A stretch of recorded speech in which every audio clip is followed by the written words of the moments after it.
जय माता दी भक्तों, राधे राधे। भक्तों, मर्यादा पुरुषोत्तम श्री राम विष्णु जी के अवतार थे। उन्होंने धरती पर पापों के नाश के लिए जन्म लिया था, लेकिन धरती पर एक आम पुरुष की तरह ही आए थे। उन्होंने अपने जीवन भर ना तो कोई चमत्कार दिखाए और ना ही किसी तरह की ईश्वरीय शक्ति का प्रदर्शन किया। श्री राम एक आम इंसान की तरह वनवास गए, वानर सेना बनाई, लोगों को इकट्ठा किया और फिर रावण का वध किया। श्री राम त्रेता युग में इस धरती पर आए थे। आइए जानते हैं कि प्रभु श्री राम और लक्ष्मण जी की मृत्यु कैसे हुई थी। लेकिन इससे पहले अगर आप इस शिव की आराधना चैनल पर नए हैं तो चैनल को सब्सक्राइब करके बेल आइकन दबाकर नोटिफिकेशन ऑन कर लें। चलिए वीडियो स्टार्ट करते हैं। दोस्तों, बहुत से लोगों को इस बात की जानकारी नहीं है कि श्री राम और लक्ष्मण जी की मृत्यु कैसे हुई। इस सवाल का जवाब बेहद दिलचस्प है, क्योंकि इसमें कई रहस्य और रोमांचकारी कहानियां हैं। कुछ लोग यह भी कहते हैं कि मृत्यु भगवान विष्णु के अवतारों के साथ प्रयोग किए जाने वाला शब्द नहीं है। सभी अवतार धर्म की पुनर्स्थापना के लिए प्रकट होती है और फिर वे वैकुंठ धाम लौट जाते हैं। श्री राम पृथ्वी से अदृश्य होना तब हुआ जब उन्होंने स्वेच्छा से सरयू नदी में प्रवेश किया। इस दिव्य घटना को भगवान राम की मृत्यु के रूप में वर्णित किया गया है।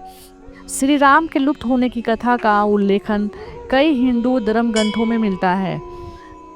पद्म पुराण के अनुसार श्री राम ने 11,000 वर्षों तक शासन किया और अपनी प्रजा की भलाई के लिए अनेक यज्ञ किए। इसी दौरान माँ सीता भी अपनी इच्छा से धरती माता की गोद में समाहित हो गई। लव और कुश अपने पिता के समान ही शासक बने। एक दिन ऋषि श्री राम के पास आए और उनसे अकेले में मिलने का अनुरोध किया। ऋषि ने कहा कि जिस कमरे में वे बातचीत कर रहे हैं उस कमरे में किसी को प्रवेश नहीं करना चाहिए। श्री राम ने लक्ष्मण को कक्ष के दरवाजे पर पहरा देने के लिए निर्देश दिया और कहा कि यदि बातचीत के दौरान कोई भी कक्ष में प्रवेश करेगा तो उसे मृत्यु दंड दिया जाएगा। रामायण के कुछ संस्करणों में कहा गया है कि यह संत कोई और नहीं बल्कि काल देवता या समय थे। ऋषि श्री राम को याद दिलाने के लिए प्रकट हुए थे। पृथ्वी पर उनके आने का उद्देश्य पूरा हो गया था और अब उनके वैकुंठ लौटने का समय आ गया था। जब लक्ष्मण निगरानी कर रहे थे तो उसी समय क्रोधित ऋषि दुर्वासा उनके पास आए और प्रवेश की मांग की। जब उन्हें रोका गया तो वह भड़क गए। उन्होंने धमकी दी कि वह अयोध्या और उनके निवासियों को पूरे रघुवंश पर विनाश का एक भयानक श्राप दे देंगे। उनके इस श्राप वाली बात से लक्ष्मण असमझ में पड़ गए। लक्ष्मण ने आत्मसमर्पण कर दिया। लक्ष्मण ने पक्ष विपक्ष पर विचार किया। उन्होंने निष्कर्ष निकाला कि उनकी मृत्यु वास्तव में अयोध्या की पूरी आबादी के नष्ट होने की तुलना में कम क्षति होगी। इसलिए उन्होंने दुर्वासा को स्वीकृति दे दी और सहर्षा दंड प्राप्त किया। लक्ष्मण अपने प्रत्येक कार्य का निर्णय या तो श्री राम की इच्छा या समान भलाई की कसौटी पर करते थे। जल्द ही लक्ष्मण को एहसास हुआ कि यह सारी परिस्थिति उनके लिए पृथ्वी से जाने के लिए बनाई गई थी और यह समय का खेल था।